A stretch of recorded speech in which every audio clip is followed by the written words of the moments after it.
Hello, my name is Brecher, and welcome to the showcase/tutorial for the Brecher's Trainers Cobblemon Gym mod. The Brecher's Trainers mod gives you all the tools you need to customize your very own Pokemon Gym experience, including the ability to set and customize persistent trainers for other players to battle, tie in redstone puzzles and those sorts of things, and link it all together to make one big cohesive gym experience. This is still very much a work in progress, but I've been getting a lot of questions about how to set things up. So I figured a quick tutorial on rundown of how all these pieces fit together was in order. So without further ado, let's pop on over and see what block we are working with. Starting out, we have the gym trainer spawners. These blocks are going to be the meat and potatoes of any gym, and they're going to be where you customize each trainer battle. Thankfully, customization's the easy part. You need to set up your party with whatever Pokemon that you want the trainer to have, and then you right click on the block, and that's it. So, doing this is going to mirror your current party onto the block. So, the trainer that spawns from it is going to have all of the same Pokemon. They're going to have the same levels. They're going to have the same move sets, stats, IVs, EVs, held items. You get the picture. Um, Once everything's been configured now, any additional clicking on the block, or at least this one, is going to summon the trainer that you just created. And so if we go into a battle real quick, we'll see if, oh, there's the Pidgey we've got. If you want to customize these further, you can crouch right click on the block to bring up the gym rules or restrictions menu.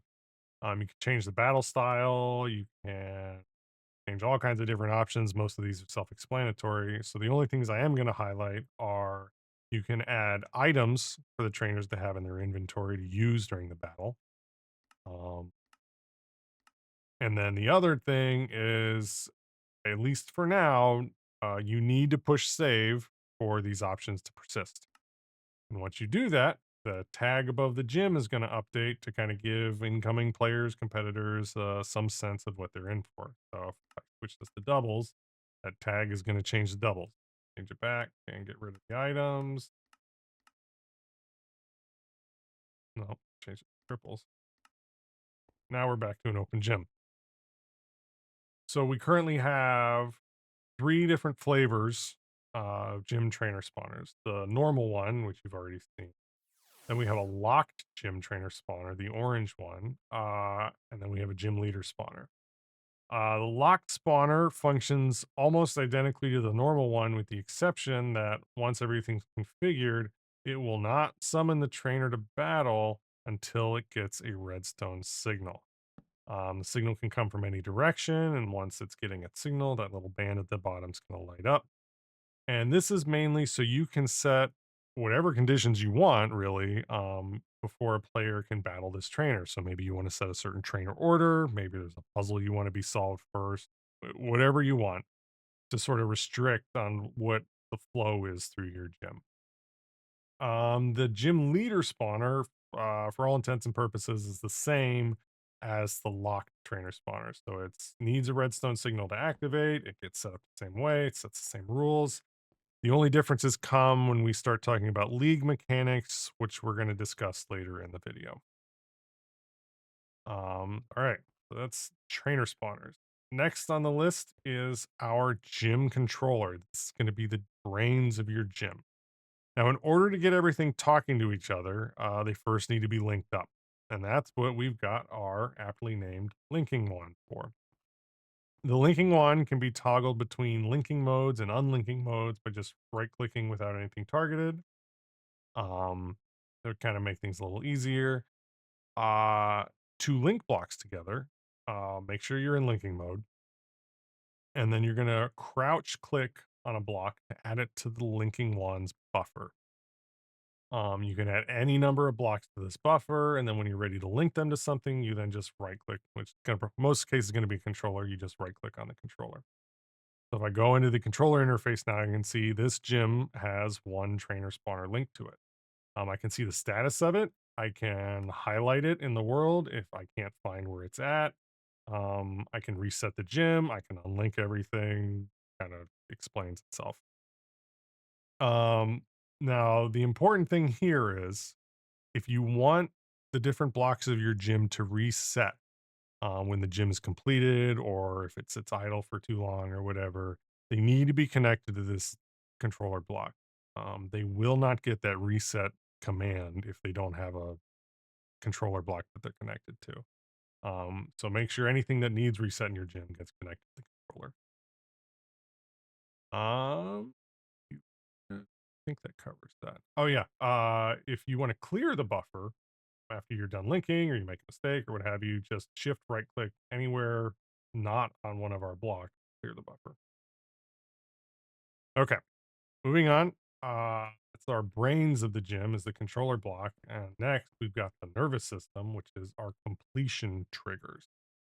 Now, completion triggers are blocks that you can link to other blocks. So either trainer spawners, puzzle blocks, we'll talk about later, that will activate and emit a redstone signal when the blocks they're linked to reach some completed state.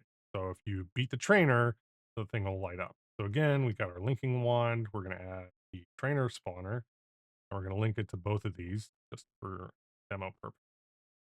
Now you can link multiple trainer spawners to the completion trigger or whatever combination you want to the trigger. Right clicking on the trigger with nothing in your hand will set its mode. So it can be either an all mode for an AND gate if you like logic, or it can be an any. So in all mode, all of the linked blocks have to be completed in order for this to trigger. So if you link 3 different trainer spawners to the completion trigger and set it to all mode, all 3 of those trainers need to be defeated for this to fire. If it is in any mode, only one of those 3 would have to be defeated, or 2, or all 3. It doesn't matter, but minimum 1 at that point. So just for kind of show how that works, let's go ahead and build the trainer. Don't have the right Pokemon for that. Okay, good. I have defeated the trainer. The blocks have lit up. Now, the other thing to note about these is they, at least for now, only emit a redstone signal up. It's mainly so you can pack these in tightly if that's needed. So they will not emit signals to the side or the bottom, but they will emit the redstone signal up.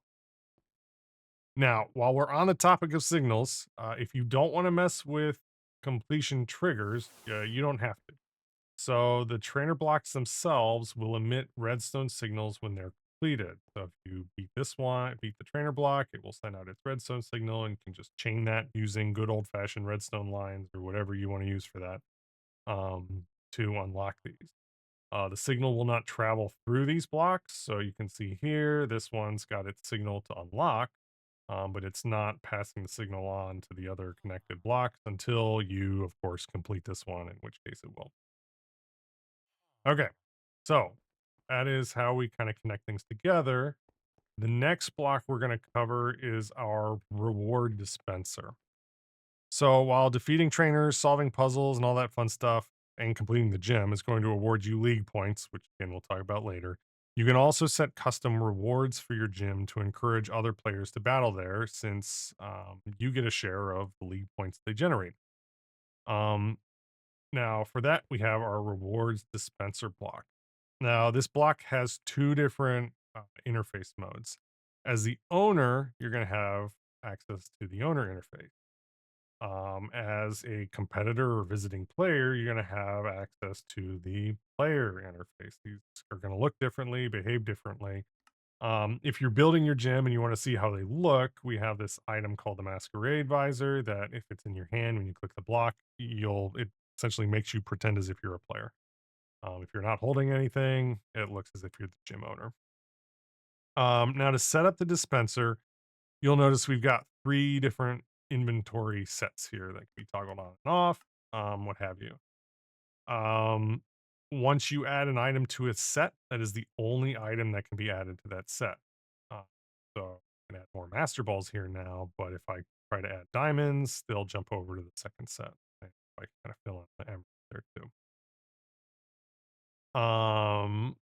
Beneath these set inventories, you'll notice we've got these click buttons that Quantity buttons. These are how many of the items that will be dispensed upon each completion of whatever this thing is tied to.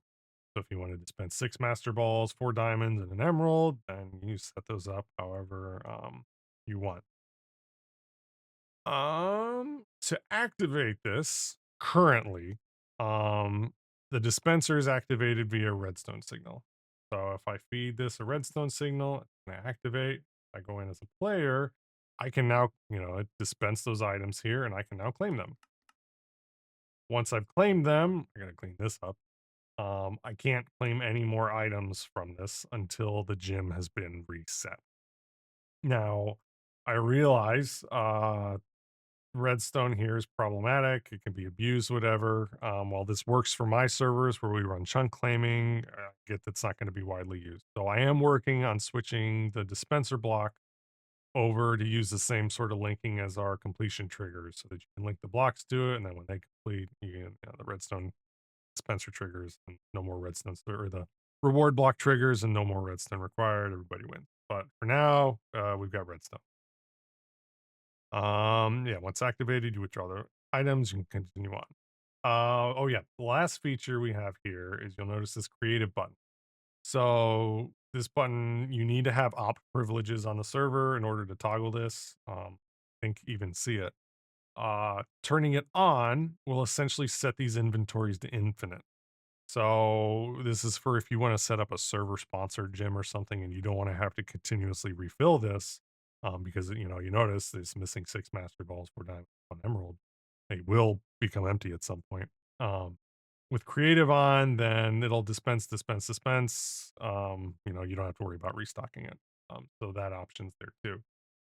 In the owner interface, you can also see different status it's in. So if it's ready, if the prizes are available. Here it's saying that we've already claimed the reward, so it won't dispense anymore, even if you re-trigger it. See, it's still there. Okay.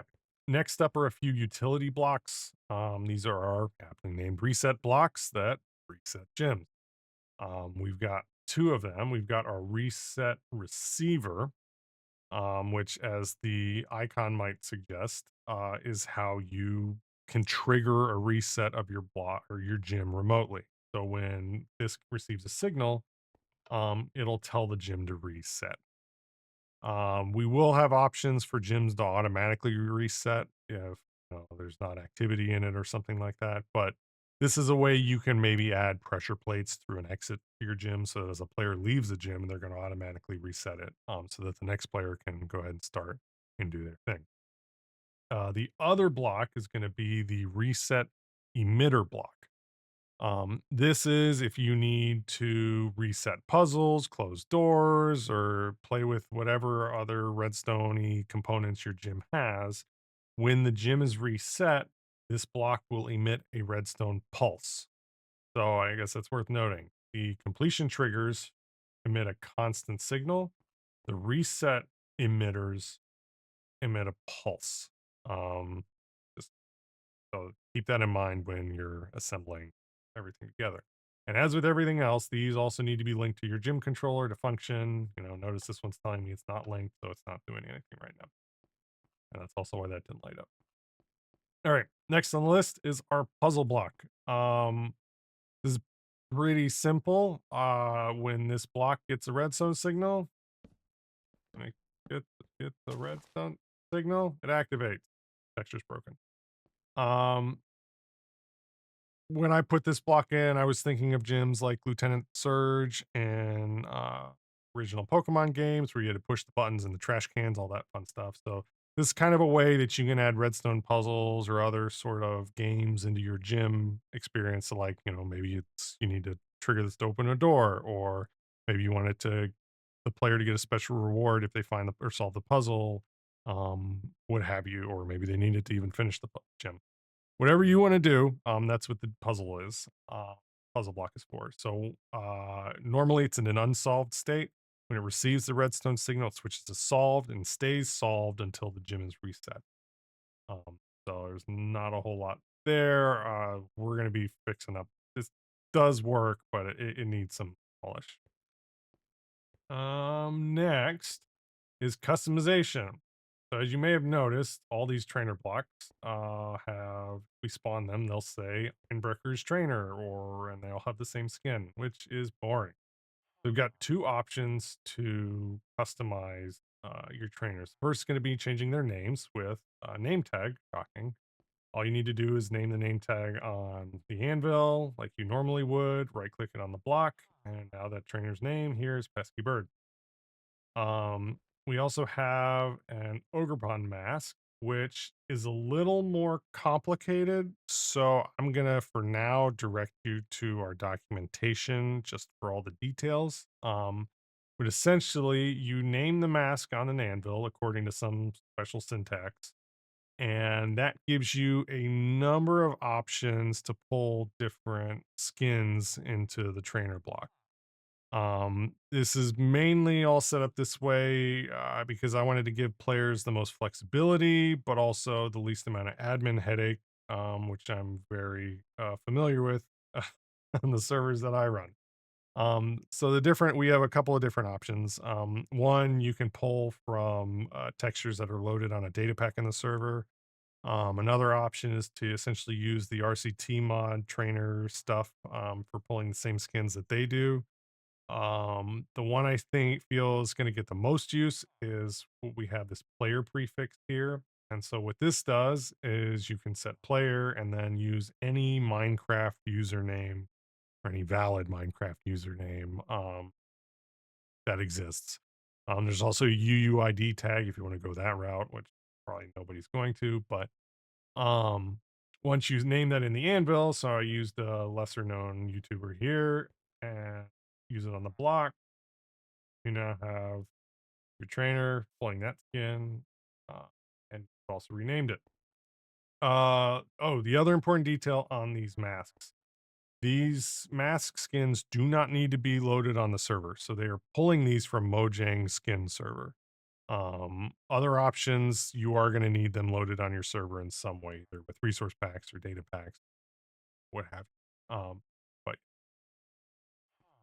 finally, last but not least, we have our league mechanics. Um, this is still very much in active development.